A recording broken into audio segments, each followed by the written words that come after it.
So in the last class we were focusing on the design of the cylinder. We were focusing on the design of the cylinder. Last class was based on the design of cylinder. So as you know, there are 7 steps for the design of cylinders. 7 steps है ना, ये आपको अच्छी तरह से पता रहना चाहिए. तो बस 5 मिनट्स में मैं रिवाइज करता हूँ कि लास्ट क्लास में हमने क्या पढ़ा है, क्या समझा है. तो सबसे पहले हमने सिलेंडर्स के फंक्शंस को समझा है. तो सिलेंडर का जो फंक्शन है वो पिस्टन के लिए एक गाइडिंग सरफेस के रूप में काम करता है.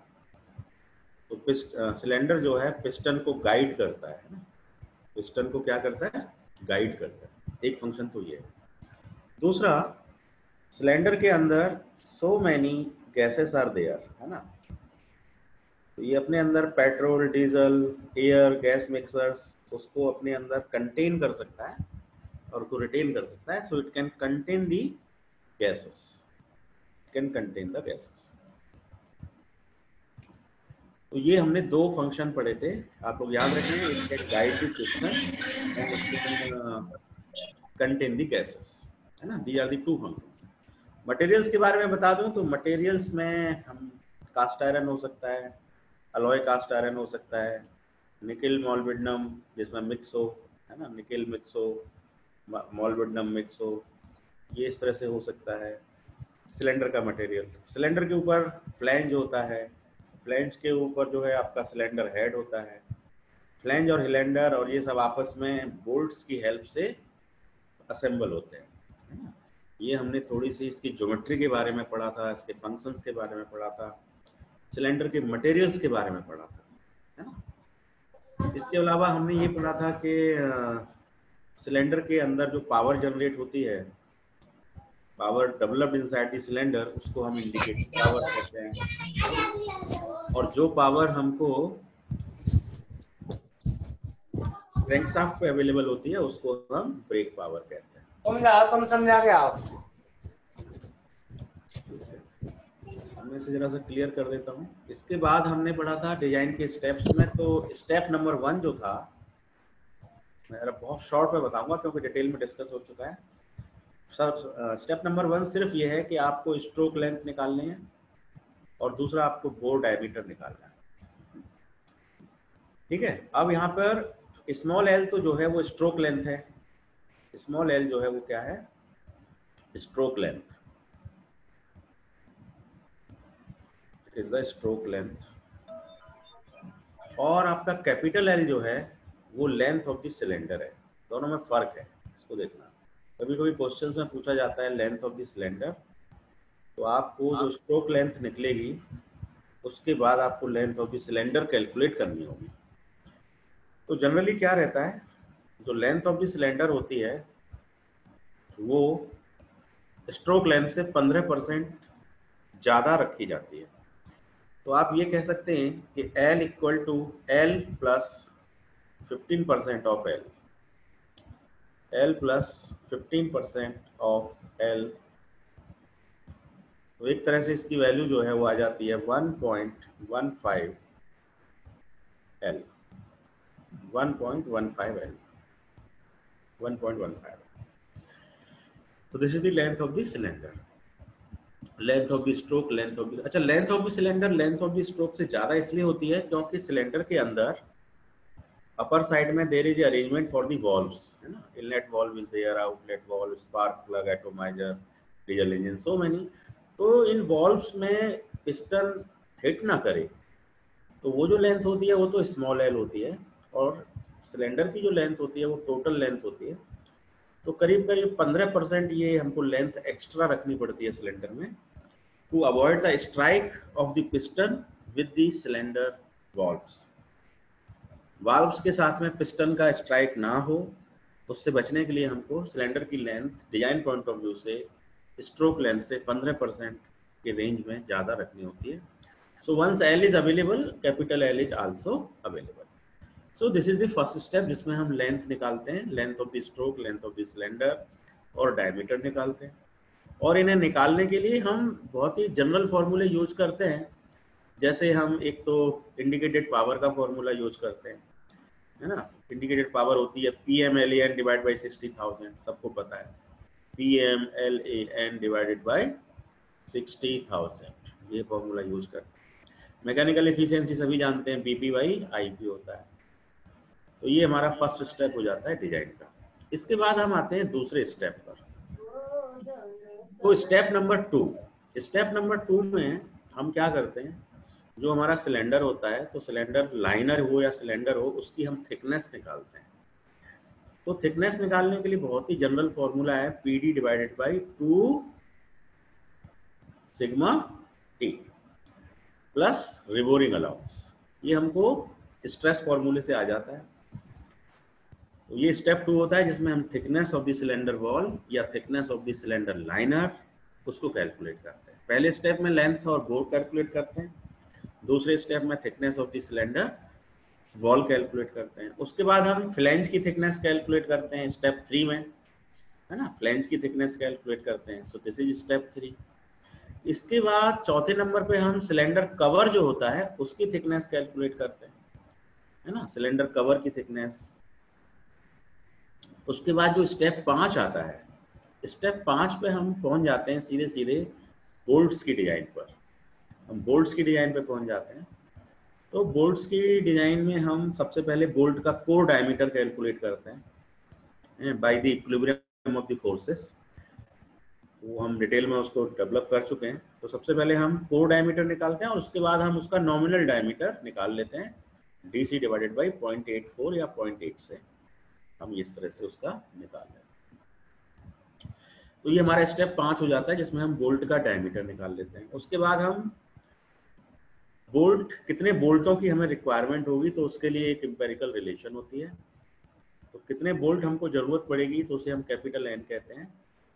तो कैपिटल N की वैल्यू हम कैसे कैलकुलेट करते हैं, उसके लिए जस्ट एक फॉर्मूला है, D/100 प्लस 4 से लेकर D/50 प्लस 4, ये हमारी रेंज होती है नंबर ऑफ स्टड्स के लिए या नंबर ऑफ बोल्ट्स के लिए।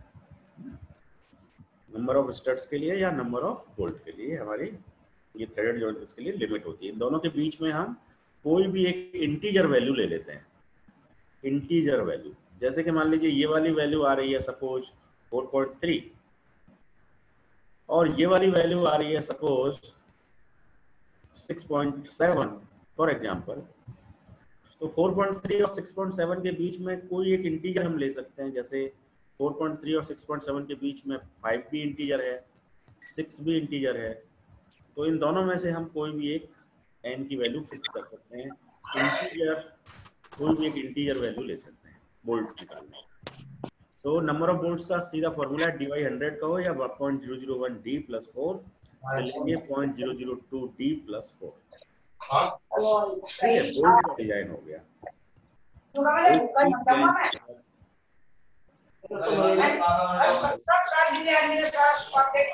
आज जिस दिन भूख के मर जाए उस दिन बताइए, भूख के कहने से तो मरा है।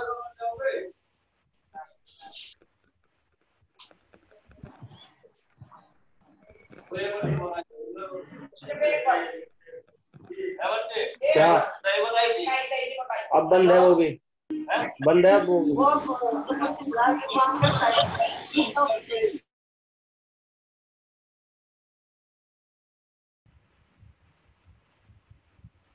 हाँ जी, मैंने आपको अनम्यूट कर दिया है, जो है ना, कंसंट्रेट होकर जरा सुनिए। तो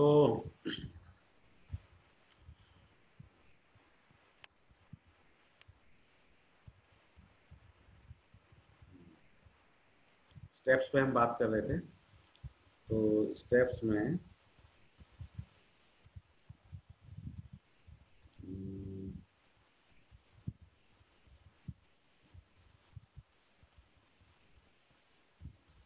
स्टेप्स में हम बात कर रहे थे। तो स्टेप्स में हमने किया था, एक तो जो है पहला स्टेप हमने कर लिया length and bore of the cylinder, और उसके बाद हमने उसको कर लिया सेकंड स्टेप में thickness of the cylinder liner, और थर्ड स्टेप में हमने कर लिया thickness of the cylinder flange, और फोर्थ स्टेप हमने कर लिया thickness of the cylinder cover, और पांचवा स्टेप हमने कर लिया डायमीटर ऑफ द बोल्ट, है ना। हमने डीसी डीवी सब निकाल लिया, उसके बाद हमने नंबर ऑफ बोल्ट्स भी निकाल लिया।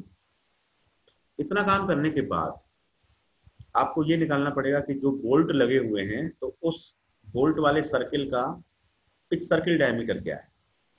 तो उसके बाद आप पीसीडी निकालेंगे बोल्ट का, पीसीडी, और पीसीडी के लिए बहुत सिंपल सा फॉर्मूला है, डी प्लस 3dB, तो डी प्लस 3 टाइम्स dB। तो अब ये कैपिटल डी क्या है, बोर ऑफ द सिलेंडर, और ये dB क्या है, nominal diameter of the bolt. तो once dB is available, D पहले से अवेलेबल है, सो पीसीडी निकालना में कोई बड़ी बात नहीं। अब इसका जो डायमीटर है वो dP है, तो इसकी जो सरकमफ्रेंस है, इस वाले सर्किल की जो सरकमफ्रेंस है वो हो जाएगी पाई dP, और सरकमफ्रेंस को नंबर ऑफ बोल्ट से डिवाइड कर देंगे तो हमको क्या निकल जाएगी, पिच आ जाएगी। ठीक है, तो उसके बाद हम बोल्ट का पिच भी निकाल लेंगे। तो बोल्ट वाला डिजाइन थोड़ा सा लेंदी है, पहले आपको उसका डायमीटर निकालना है, पहले डीसी निकालना है, फिर डीबी निकालना है, फिर नंबर ऑफ बोल्ट्स निकालना है। नंबर ऑफ बोल्ट्स के लिए वही फॉर्मूला है जो अभी डिस्कस किया है, dy 100+4 से लेके dy 50+4 तक। उसके बाद आप सीधे सीधे पीसीडी निकालिए, पीसीडी के बाद आप जो है सरकमफ्रेंस निकालिए, और सरकमफ्रेंस के बाद फिर आप पिच निकालिए, और फिर पिच को आप चेक करिए। वो बोल्ट का डिजाइन थोड़ा सा लेंदी है, आप उसके सारे स्टेप समझें। पिच निकाल, चेक पिच, पिच को चेक करने के लिए उसकी एक मिनिमम पी मिनिमम आपको होती है, पी मिनिमम आपका होता है 19√d, और एक होता है आपका पी मैक्सिमम, वो होता है 28√d। ये पी मैक्सिमम होता है, ये पी, और हम ये चेक करते हैं कि पिच हमारी इस रेंज के अंदर है या नहीं। तो एक बार फिर से बोल्ट के डिजाइन में सबसे पहले कोर डायमीटर, फिर नॉमिनल डायमीटर, फिर number of bolts, pitch circle diameter, circumference, pitch, pitch की चेकिंग। ये 6-7 स्टेप बोल्ट के अंदर ही होते हैं, जो हैं तो छोटे से, बट 5-6 स्टेप है, so it should be in mind so that कोई छूटे नहीं। ठीक है, तो इतना डिजाइन हम कर चुके थे, और उसके बाद हमने एक न्यूमेरिकल भी सॉल्व कर लिया था, और अभी हम एक दूसरा न्यूमेरिकल सॉल्व करेंगे जिसके अंदर ये सातों स्टेप कंप्लीट होंगे उसके अंदर। तो मैं अभी आपको एक दूसरी फाइल शेयर कर रहा हूँ, सिलेंडर डिजाइन, उसमें न्यूमेरिकल नंबर 2 पे चलेंगे अभी हम।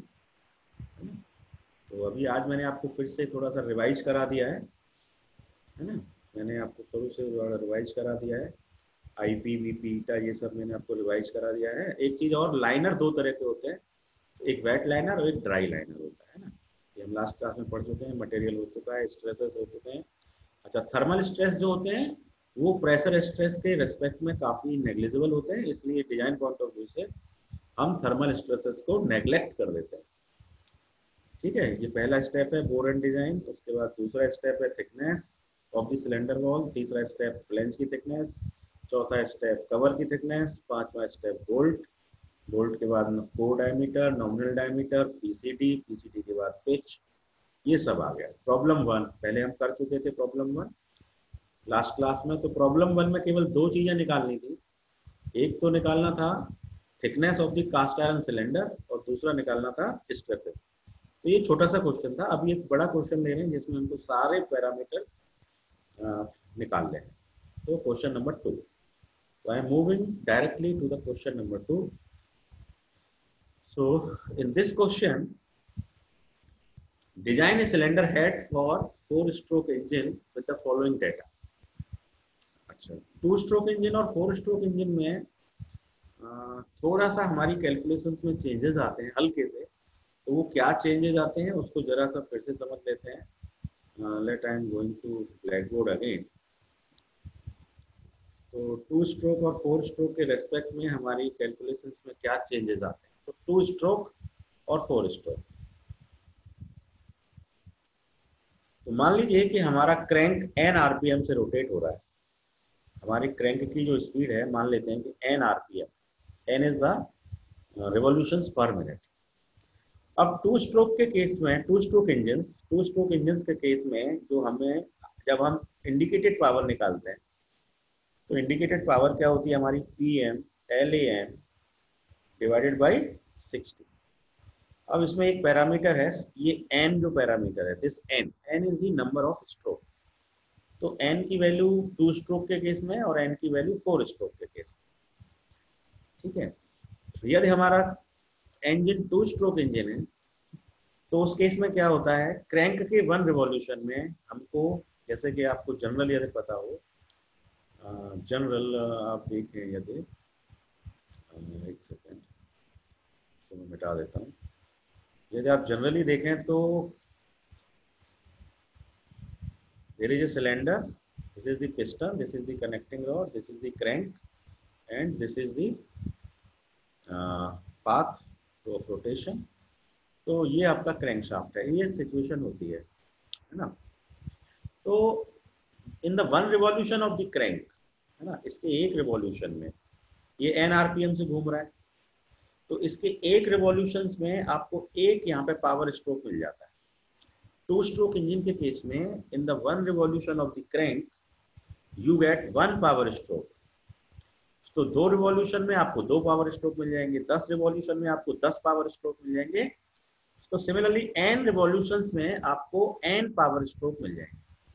तो 2 स्ट्रोक इंजन के केस में n equal to capital N होता है, ये ध्यान देने वाली बात है। यदि मेरा क्रैंक, मेरा आरपीएम 400 आरपीएम है तो मुझे 1 मिनट के अंदर 400 ही स्ट्रोक मिलने वाले हैं। वो 1 मिनट में 400 राउंड घूमेगा तो 400 पावर स्ट्रोक मिलेंगे। तो अब यहाँ पर हम पावर स्ट्रोक को कंसीडर करते हैं। n is the number of power stroke. Power developed means power strokes.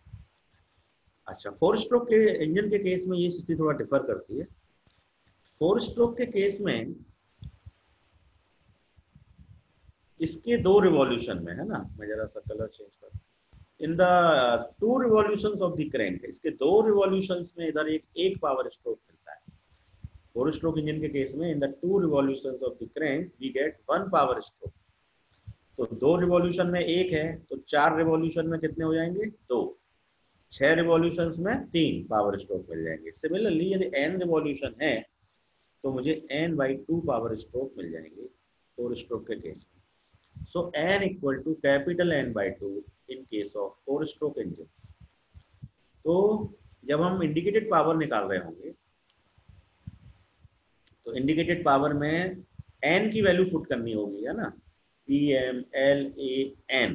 अब ये n जो है आप बड़ी सावधानी से पुट करिए।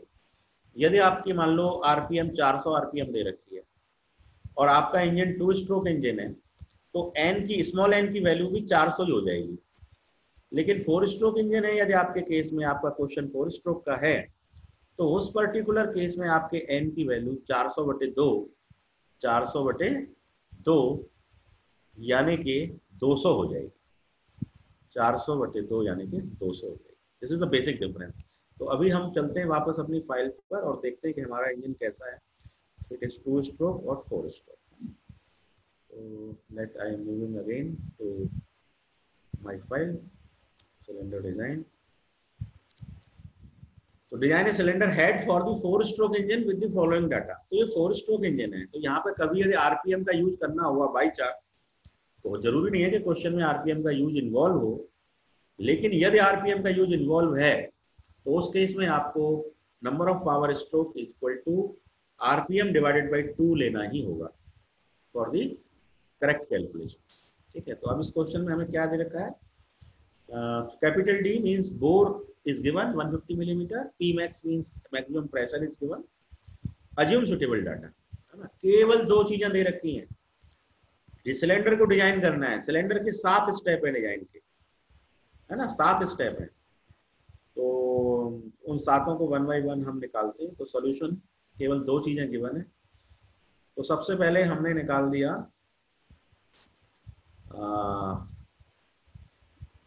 थिकनेस, है ना, thickness of the cylinder wall. तो thickness of the cylinder wall का फॉर्मूला क्या है, Pmax इंटू D। Pmax 3.2 है, D की वैल्यू 150 है, 2 टाइम्स अलोएबल सिग्मा T। अब देखो अलोएबल स्ट्रेस क्या क्वेश्चन में दे रखा है ना, सिलेंडर का मटेरियल नहीं दे रखा है, उसका अलोएबल स्ट्रेस भी नहीं दे रखा है। तो it is our duty to assume the material for the cylinder and take the allowable stress from the data book or the tables. So यहाँ पर मैंने ये अज्यूम कर लिया है कि मेरा सिलेंडर कास्ट आयरन का बना हुआ है, और कास्ट आयरन के लिए जो अलाउएबल वैल्यू है वो मैंने यहाँ पे ले ली है 40 मेगा पास्कल। ये मेरा अजम्पशन है। तो as a designer you are free to assume if the things are not given, if the data is incomplete, then you can assume. So this 40 has been assumed here, allowable stress, Pmax given, D given, plus reboring allowance. Reboring allowance, you can refer a table in the data book. So in that table, the reboring allowance C is mainly depends on the capital D. So capital D is 150. So C 150 के against में रिबोरिंग allowance कितना है वो हम table से देखकर या note कर लेंगे, तो वो वैल्यू 4 आई है। ठीक है, तो ये हमने 4 यहाँ पे रिबोरिंग अलाउंस ले लिया डाटा बुक की टेबल से देखकर। फाइनली सॉल्व किया तो हमें 10 मिलीमीटर थिकनेस मिल गई। ठीक है, उसके बाद हमने क्या किया, फ्लैंज की थिकनेस निकाली है, thickness of the flange of the flange. Flange के लिए फॉर्मूला होता है 1.3T, 1.2T से लेके 1.4T के बीच में होता है, तो हम जनरली 1.3T अज्यूम कर लेते हैं। अब हमें T पहले स्टेप से पता है 10 मिलीमीटर, तो ये 13 मिलीमीटर हमारी फ्लैंज की थिकनेस हो गई। ठीक है, 2 पैरामीटर निकल गए, thickness of the cylinder wall and thickness of the flange. अब आते हैं thickness of the cylinder head या thickness of the cylinder cover. Cover के लिए हमारे पास ये फॉर्मूला है KD root Pmax by sigma T। अच्छा, ये ध्यान रखिए, सिग्मा T हमेशा जो है वो अलाउएबल को रिप्रेजेंट कर रहा है। यहाँ पर सिग्मा T जो है वो अलाउएबल स्ट्रेस है किसका, सिलेंडर का, सिलेंडर की लाइनर का या सिलेंडर की वॉल का या सिलेंडर के मटेरियल का अलाउएबल स्ट्रेस है, परमिसिबल स्ट्रेस है। और यहाँ पे जो सिग्मा T है, ये सिग्मा T सिलेंडर हेड के मटेरियल का अलाउएबल है। ये सिलेंडर की वॉल का अलाउएबल है, ये सिलेंडर के हेड का अलाउएबल है। तो जनरली सिलेंडर हेड और सिलेंडर वॉल एक ही मटेरियल के बने होते हैं, कभी कभी वो एक साथ कास्ट किए जाते हैं। तो उस केस में मैंने यहाँ पर भी जो वैल्यू मैंने यहाँ पर ली है अलाउएबल, वही वैल्यू मैंने यहाँ पर भी ले ली है 40 न्यूटन पर mm²। आप चाहें तो अलग अलग भी ले सकते हैं, अलग अलग अज्यूम कर सकते हैं, बट फॉर सिंप्लिसिटी जो वैल्यू मैंने अलाउएबल यहाँ पर ली है वही वैल्यू मैंने अलाउएबल हेड के लिए भी ले ली है। So sigma T is 40, Pmax is 3.2, capital D is 150, and K is a constant, and this constant is always between 0.3 to 0.4. So general value we can assume 0.35. After solving we get 14.85. तो अभी तक हमने देखो 3 assumption लिए हैं, 3 assumption लिए हैं। एक तो ये सिग्मा T अलाउएबल, एक ये सिग्मा T अलाउएबल और एक ये K, है ना। ये 3 हमारे जो हैं वो हो गए। अब हम आते हैं चौथे स्टेप पर। तो चौथे स्टेप में हमने क्या निकाला है, नंबर ऑफ दी हमने निकाला है नंबर ऑफ दी स्टड्स। तो चौथे स्टेप में नंबर ऑफ दी स्टड्स कितने हैं, तो हमने फॉर्मूला हमारे पास है 0.001D + 4 से लेके 0.002D + 4। This is the formula. तो D is 150 here. So it is 0.001 into 150 + 4. When you solve it, you will get 5.5. And when you will solve this value, 0.002D + 4, you will get 7. So the number of the studs are between 5.5 to 7. So between 5.5 to 7, you can take an integer value that I have taken 6. So 6 is the integer value. 6 is the integer value. I think some कोई question है आपका, chat देख लेता हूँ मैं।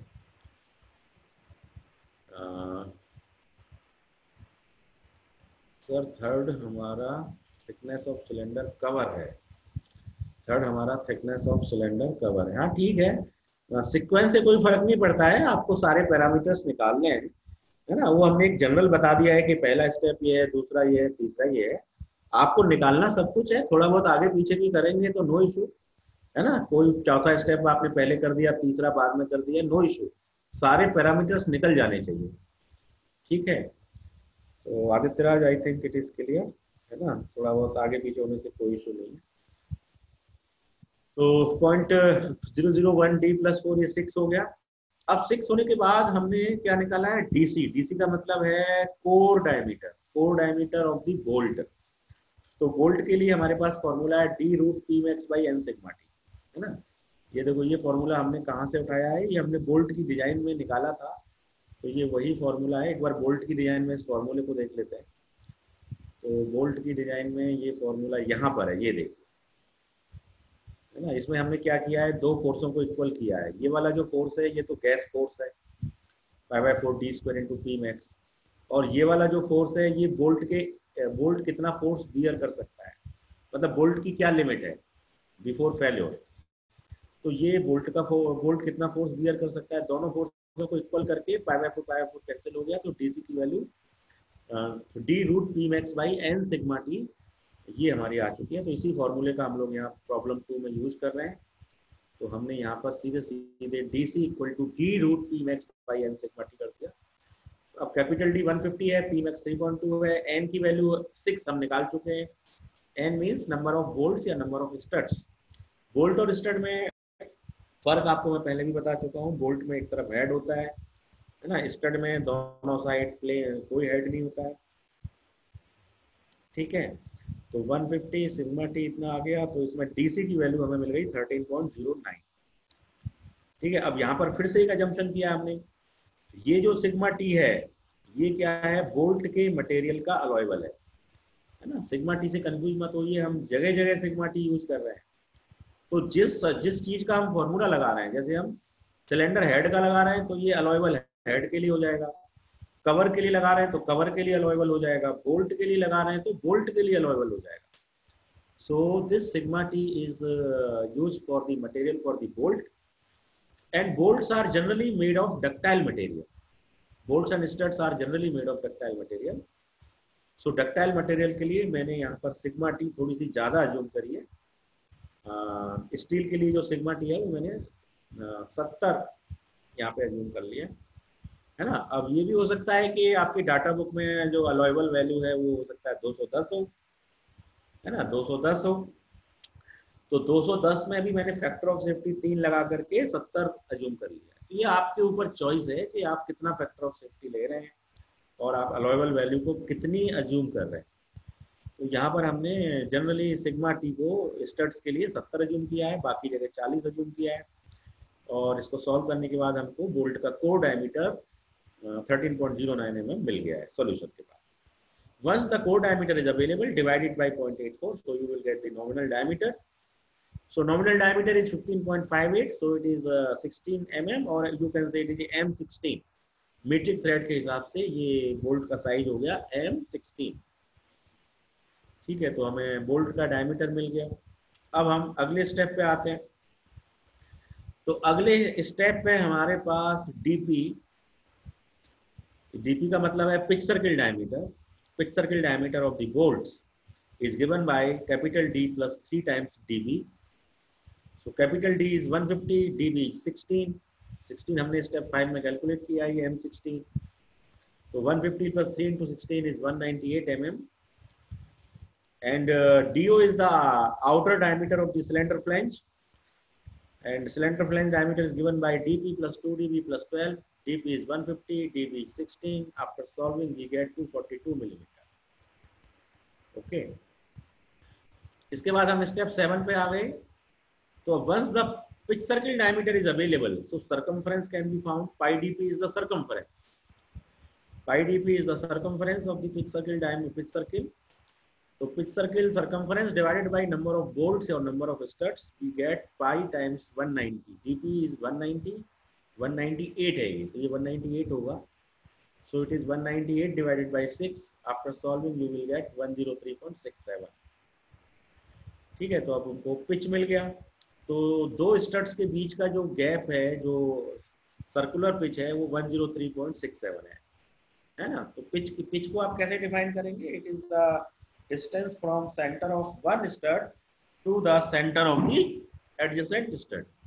दो बिल्कुल पास के एडजॉइनिंग स्टड्स जो है, एडजेसेंट स्टड है या एडजेसेंट बोल्ट है, उनके बीच का जो डिस्टेंस है, सर्कुलर डिस्टेंस है, वो आपका पिच है। और वो circular distance circumference divided by number of stud से कैलकुलेट होता है। तो ये 103 आ गया। अब हमें ये चेक करना है कि ये हमारी जो पिच है, ये जो पिच है ये हमारी पर्टिकुलर जो मिनिमम रेंज और मैक्सिमम रेंज होती है क्या उसके बीच में लाई करती है।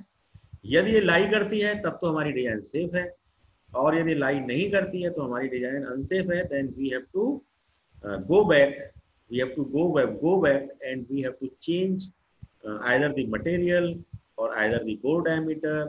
Bore diameter we can't change because it is given in question, so we can only change the material, and after changing the material we will get different values, and then again we will check the pitch are correct or not.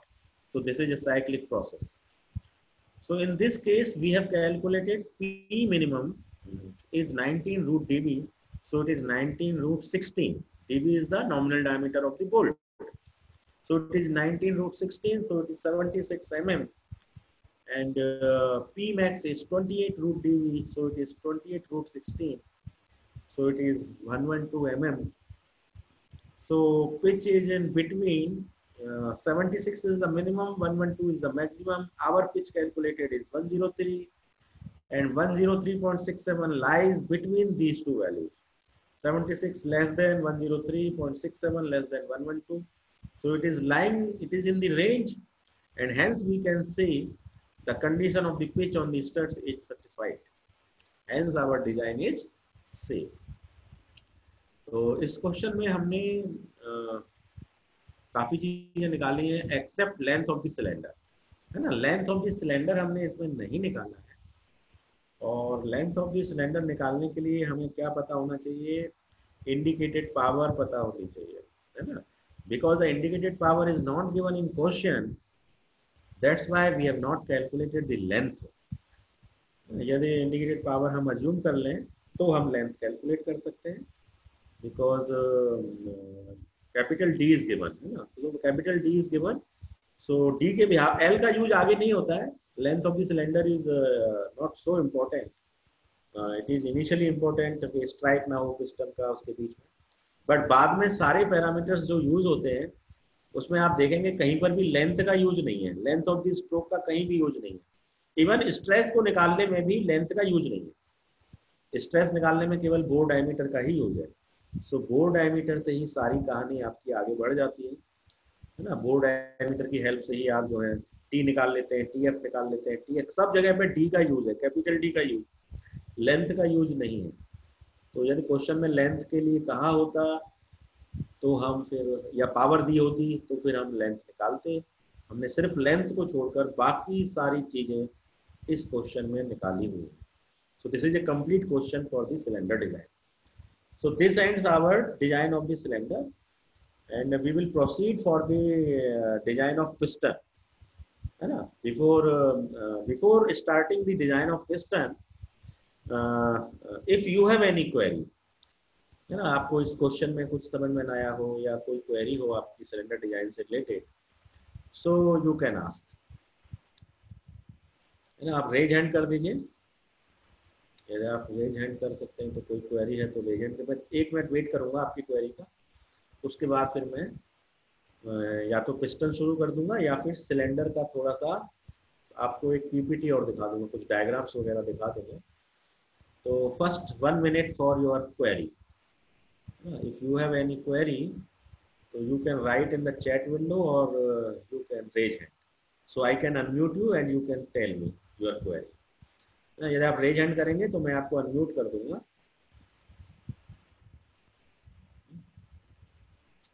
या मैं सभी को unmute कर देता हूं एक बार। सभी को अनम्यूट कर दिया है। करता है कि अभी आपका कोई क्वेश्चन हो तो क्वेरी हो आपकी तो जरूर बताएं।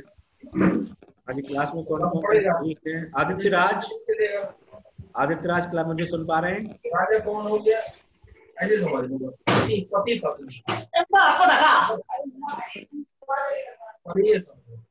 पति पत्नी पति राजा है, पत्नी रानी है। सुन रहा हूँ। अब लोग समय के अनुसार कोई कहता है कि मेरे लिए रानी इम्पोर्टेंट है। आपकी कोई क्वेरी नहीं है? सिलेंडर पीपीटी और जो डिजाइन आप दिखाने कह रहे थे वही दिखा दीजिए। अच्छा अच्छा अच्छा, ठीक है ठीक है ठीक है प्रयास, मैं पीपीटी अभी शो करता हूँ, कुछ डायग्राम से उसमें। ठीक है, हम पिस्टन को हम शुरुआत करेंगे नेक्स्ट क्लास में। कल की क्लास में हम पिस्टन पढ़ेंगे, और आज हम अभी सिलेंडर का एक पीपीटी और देखते हैं। ठीक है, ओके। तो मैं आता हूँ वापस, एक पीपीटी शेयर कर लेता हूँ मैं अभी। New share PPT, PPT IC engine parts। तो ठीक है, IC engine parts, this is the PPT. तो इस पीपीटी में 2 स्ट्रोक और 4 स्ट्रोक के बारे में जनरली बताया गया है पहले। तो 2 स्ट्रोक पेट्रोल इंजन जो है वो वेरी लाइट व्हीकल्स में यूज होते हैं, जैसे स्कूटर है, मोटरसाइकिल है, 3 व्हीलर है, इनमें 2 स्ट्रोक इंजन यूज होता है। और 2 स्ट्रोक डीजल इंजन जो है वो मैरिन एप्लीकेशंस में यूज होता है, राइट। यूजेस के लिए 4 stroke petrol engine car, jeep, इनमें यूज होते हैं, है ना, they are utilized in the light vehicles. 2 stroke petrol engine very light vehicles, 4 stroke petrol engine light vehicles. 2 stroke diesel engine marine propulsion application, and 4 stroke diesel engine use होते हैं बस में, truck में, tractor में, है ना, bus, truck, tractor या diesel locomotive. ठीक है, तो ये यूजेस के लिए है। This is the diagram in which the parts of the IC engine are shown. तो आप देख सकते हैं कि यहाँ पे ये शुरू से स्पार्क प्लग दिखाया है ना, ये आपका सिलेंडर दिखाया है जहाँ पे गैस मिक्सर आता है, ये आपका जो है वाटर जैकेट है, कूलिंग जैकेट है, ये आपका जो है सिलेंडर की वॉल थिकनेस है। तो आप ये देखें कि ये कैसा कैसा है लाइनर, वेट लाइनर है या ड्राई लाइनर है? It is a dry liner, क्योंकि इसमें जो कूलिंग जैकेट है वो इसके साथ डायरेक्टली कनेक्टेड नहीं है।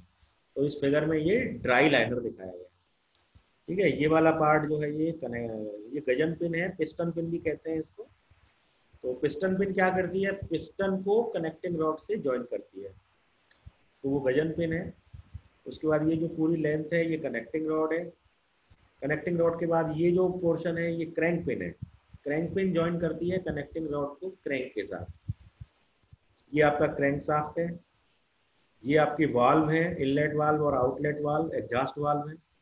तो इनकी क्लोजिंग और ओपनिंग के लिए यहाँ पे एक ये अरेंजमेंट है, रॉकर आर्म वाला अरेंजमेंट है, कैम अरेंजमेंट है, दिस इज ए कैम। तो इसकी हेल्प से ये जो वाल्व हैं टाइमली ओपन और क्लोज होते रहते हैं जब पिस्टन मूव करता है। तो इसमें कई सारे स्ट्रोक आते हैं, पहले जो है कंप्रेशन स्ट्रोक आता है, फिर जो है आपका एक्सपांशन आता है, एग्जॉस्ट आता है, कई सारे स्ट्रोक आते हैं। तो उसमें जो वाल्व की ओपनिंग है वो टाइमली होती रहे, तो उसके लिए ये अरेंजमेंट जो कैम का अरेंजमेंट है, दोनों तरफ से अरेंजमेंट है। इस वाल्व के लिए इधर अरेंजमेंट है और इस वाल्व के लिए राइट साइड में अरेंजमेंट है। तो ये डायग्राम जस्ट दिखाया गया है arrangement of the IC engine. Function of the cylinder हम पढ़ चुके हैं, 2 ही फंक्शन है, एक तो वर्किंग फ्लूइड को रिटेन करता है और दूसरा पिस्टन को गाइड करता है, हम पढ़ चुके हैं। ये लाइनर्स के बारे में बताया है। तो ये आपका ड्राई लाइनर है और ये आपका वेट लाइनर है। वेट लाइनर में आप देख रहे हैं कि डायरेक्ट कांटेक्ट में है, और ड्राई लाइनर में आप देख रहे हैं कि डायरेक्ट कांटेक्ट में नहीं है। So this is the dry liner and this is the wet liner. Clear है? अब डिजाइन ऑफ द सिलेंडर के 7 स्टेप होते हैं, यहाँ तो 4 ही बता रखे हैं इन्होंने। Bore and length, thickness of the cylinder wall, thickness cylinder flange, studs, thickness of the cylinder. हाँ ठीक है, ये चार स्टेप हम ऑलरेडी पढ़ चुके हैं। PMLAN/60,000 ये फॉर्मूला पढ़ चुके हैं। अब यहाँ पे यदि L मीटर में है तो फिर ये 1000 का डिवीजन नहीं होगा। ठीक है, लेंथ ऑफ द सिलेंडर मैंने अभी आज आपको बताया है कि 1.15 L होती है, लेंथ ऑफ द स्ट्रोक से 15% ज्यादा होती है। ठीक है, मैक्सिमम प्रेशर को 10 times of the average pressure assume कर सकते हैं, तो P max is 10 times PM। इसके बाद thickness of the cylinder wall, तो ये C क्या है, रिबोरिंग अलाउंस है। तो इस रिबोरिंग अलाउंस के लिए देखो इस तरह की टेबल होती है डाटा बुक में। तो ये जो टेबल दिखा रखी है इसमें D जो है वो तो आपका बोर डायमीटर है और C आपका रिबोरिंग अलाउंस है। तो देखो 75 मिलीमीटर पे ये 1.5 है, 100 मिलीमीटर पे 2.4 है। तो अभी हमारे केस में अभी जो हमने क्वेश्चन किया था उसमें 150 था हमारा D, तो 150 के रेस्पेक्ट में बोर डायमीटर कितना है 4, यही हमने 4 लिया था। तो इस टेबल की हेल्प से आप सी को कैलकुलेट कर सकते हैं। अब इसमें एक बार एक क्वेश्चन आया था कि सपोज यहाँ 250 पे दिया हुआ है, 300 पे दिया हुआ है, लेकिन मान लीजिए मेरा बोर डायमीटर 275 है, तो फिर मेरा रिबोरिंग अलाउंस क्या होगा। तो उस केस में यही सलाह है कि यदि टेबल में वो डायमीटर ना गिवन हो तो आप इंटरपोलेशन करके उसकी वैल्यू निकाल सकते हैं, है ना। तो 250 पे इतना है, 300 पे इतना है, तो 275 का कितना होगा, that can be found by the interpolation. Correct, interpolation से उसको निकाल सकते हैं। अब आते हैं हम आगे, ये बहुत वही है, ये गैस फोर्स है, ये आपका स्टड वाला फोर्स है। तो इसमें हमने जो ये एन एस ले लिया इन्होंने, हमने कैपिटल एन लिया हुआ था, तो उसी हिसाब से ये जो है यहाँ से डीसी निकल जाएगा। डीसी जो है क्या है, कोर डायमीटर, वो निकल जाएगा। फ्लैंज की थिकनेस 1.2 टी से 1.2, ये सब डिस्कस हो चुका है। चलो, सिलेंडर हेड टीएच, ये भी डिस्कस हो चुका है। अब ये क्या है, 4 स्ट्रोक इंजन, फिर से कुछ एक डायग्राम है, पिस्टन का डायग्राम है ये, है ना, पिस्टन का डायग्राम। तो पिस्टन के डायग्राम में आप देखेंगे कि सबसे ऊपर जो पार्ट है वो इसकी कहलाती है क्राउन। पिस्टन का जो हेड है वो कहलाता है क्राउन, क्राउन बोलते हैं उसको, है ना, ये क्राउन पोर्शन। तो पिस्टन का जो हेड है वो क्राउन हो गया। तो उसके बाद थोड़ा सा आप नीचे जाएंगे हल्का सा, तो यहाँ आपको रिंग मिलती है, पिस्टन रिंग दिखाई देती है। तो 1 2 3, अब इस डायग्राम में 3 रिंग दिख रही हैं। तो ये वेरी करती हैं बिटवीन 3 to 7, है ना। ये वेरी करती हैं, कभी ये 3 मतलब डिजाइन के अकॉर्डिंग होती है, ये डिजाइनर पे डिपेंड करता है। तो ये रिंग भी दो पार्ट में डिवाइड होती है, एक पिस्टन रिंग्स होती है, एक ऑयल रिंग होती है। तो इन रिंग का जो फंक्शन है, रिंग का फंक्शन सिर्फ ये होता है कि सिलेंडर के अंदर यदि गैस बर्न हो रही है, तो गैस बर्न होने के बाद में पिस्टन की सरफेस से होती हुई नीचे, मतलब क्रैंक केस में कहीं लीक ना कर जाए। सिलेंडर के अंदर जो गैस बर्न हो रही है वो पिस्टन के साइड से होती हुई लीक ना हो जाए, उस लीकेज को रोकने के लिए हम यहाँ पर पिस्टन रिंग्स का यूज करते हैं। तो ये पिस्टन रिंग्स मल्टीपर्पज होती हैं, एक तो ये लीकेज को रोकती हैं, और दूसरा ये जब गैस बर्न होती है तो पिस्टन की सरफेस या पिस्टन का जो क्राउन या उसकी वॉल जो है वो टेम्परेचर राइज हो जाता है। So to do for the cooling purpose ये रिंग उसको हेल्प करती है हीट को डिसिपेट करने में। So this rings helps in the heat dissipation from the piston to the atmosphere. तो 2 फंक्शन मैंने आपको बता दिए। 2 तरह की रिंग होती है, एक पिस्टन रिंग होती है, एक ऑयल रिंग होती है। दोनों के फंक्शन अलग अलग होते हैं। पिस्टन रिंग जो होती है वो बर्न गैसेस को लीक न होने से रोकती है, और जो ऑयल रिंग होती है वो लुब्रिकेटिंग ऑयल को कंबशन चैम्बर में जाने से रोकती है। दोनों का पर्पस फर्क है। ये कंबशन चैम्बर में जो गैसेस हैं उनको नीचे जाने से रोकती हैं, जो पिस्टन रिंग है, और जो ऑयल रिंग है वो ऑयल को कंबशन चैम्बर में जाने से रोकती है। तो दोनों का काम है तो सीलिंग का ही। एक का पर्पस है कि गैस पास ना हो, और एक का पर्पस है कि ऑयल पास ना हो। ठीक है, तो ये मैंने आपको थोड़ा सा रिंग्स के बारे में बता दिया है ना। पिस्टन की हाइट, ये टोटल हाइट कहलाती है ना, पिस्टन की हाइट है, और इसके काफ़ी सारे पार्ट्स हैं, रिस्ट पिन वगैरह। तो ये हम अभी पिस्टन की डिजाइन में डिटेल में 1 by 1 देखेंगे इसको।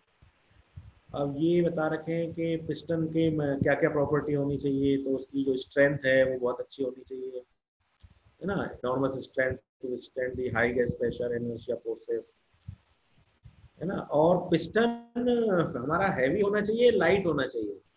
तो ये भी डिपेंड करता है कि जैसे हम मान लीजिए पिस्टन जनरली 2 मटेरियल में ले लें, एक तो ले लें एल्युमिनियम का पिस्टन, और एक ले लें हम कास्ट आयरन का पिस्टन। तो कास्ट आयरन का पिस्टन वेट में हैवी होगा, वेट ज़्यादा होगा। सो वेट ज़्यादा होने से उसके जो इनर्शियल फोर्सेस होंगे, इनर्शिया फोर्सेस होंगे, वो ज़्यादा होंगे। और एल्युमिनियम पिस्टन लाइट वेट होगा तो उसके इनर्शिया फोर्सेस कम होंगे। दोनों के अपने एडवांटेज और डिसएडवांटेज हैं। अब यदि हम देखें कि एल्युमिनियम की जो थर्मल कंडक्टिविटी है और कास्ट आयरन की जो थर्मल कंडक्टिविटी है, तो एल्युमिनियम की थर्मल कंडक्टिविटी कास्ट आयरन की थर्मल कंडक्टिविटी के रेस्पेक्ट में 2.5 गुनी है, 2.5 टाइम्स है। एल्युमिनियम की थर्मल कंडक्टिविटी कास्ट आयरन की कंडक्टिविटी के रेस्पेक्ट में 2.5 टाइम्स है। तो अब यहाँ थर्मल कंडक्टिविटी ज्यादा होने से पिस्टन का जो टेम्परेचर राइज है तो हीट डिसिपेशन फास्ट हो जाएगा, क्योंकि थर्मल कंडक्टिविटी ज्यादा है तो पिस्टन जल्दी से कूल हो जाएगा, है ना, तो हीट डिसिपेशन फास्ट हो जाएगा। तो एल्युमिनियम पिस्टन में हीट डिसिपेशन फास्ट हो जाएगा, कास्ट आयरन पिस्टन में हीट डिसिपेशन स्लो होगा, है ना। तो हीट डिसिपेशन स्लो होने से हो सकता है कि कास्ट आयरन का टेम्परेचर बहुत ज्यादा राइज कर जाए और एक किसी पर्टिकुलर पॉइंट पे पिस्टन में seize due to the excess temperature. तो डिजाइनर को मटेरियल सिलेक्शन में इन सारी बातों का ध्यान रखना पड़ता है, उसको एक बैलेंस बनाना पड़ता है सारी प्रॉपर्टीज के बीच में, उसको इनर्शिया फोर्सेस को भी मिनिमाइज करना है, हीट डिसिपेशन को मैक्सिमाइज करना है। देखो, एक को मिनिमाइज करना है, एक को मैक्सिमाइज करना है, तो उन दोनों के बीच में एक ऑप्टिमल वैल्यू लेकर ही काम करेगा डिजाइनर। ठीक है, तो ये मैंने कुछ आपको एल्युमिनियम पिस्टन और कास्ट आयरन पिस्टन के बारे में बता दिया।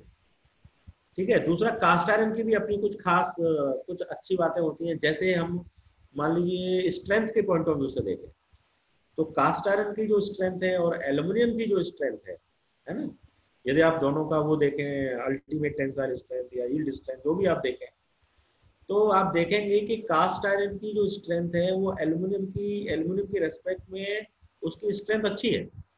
तो स्ट्रेंथ पॉइंट ऑफ व्यू से कास्ट आयरन ज्यादा बढ़िया है और हीट डिसिपेशन के पॉइंट ऑफ व्यू से एल्युमिनियम हमारे लिए ज्यादा गुड है। तो दोनों के बीच में बैलेंस बनाकर ही हमको चलने की जरूरत होगी।